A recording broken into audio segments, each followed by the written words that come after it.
Let's say you were driving down the road in your car and you think to yourself, "This is my car and I understand it." Your evidence is based on the fact that when you turn your steering wheel to the right, the car goes right, or when you press on the brake, the car stops. But as soon as your car breaks down, you realize you don't understand it whatsoever. You then realize that you never even perceived the car for what it truly is until it broke down, and now you're very unhappy that you've got to perceive it. Now you see your car as a complete cluster of tubes and pipes that you don't know the first thing about. And if you want to gain a true understanding of it, there will be a lot of complex thinking involved.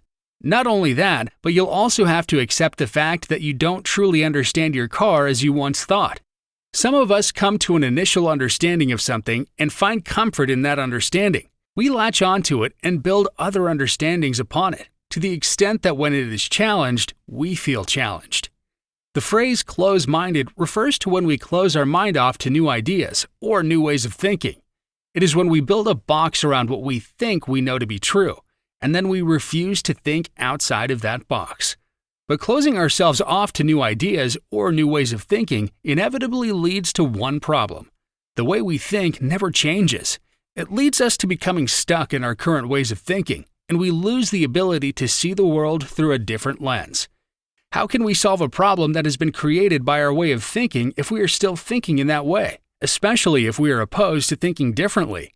Closed-minded thinking is a trap that causes us to think how we see the world must be the right way, when in fact, there is no right way to see the world.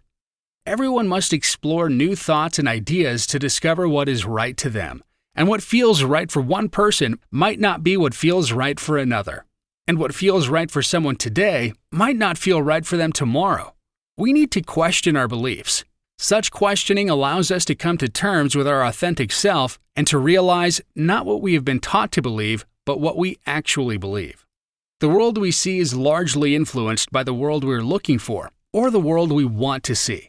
To open our mind up to new ideas or new opportunities, we must take an objective perspective on our current ways of thinking and be open to new ones that challenge it. By allowing our views to be challenged or questioned, we become pressured to find the answers that will reinforce them.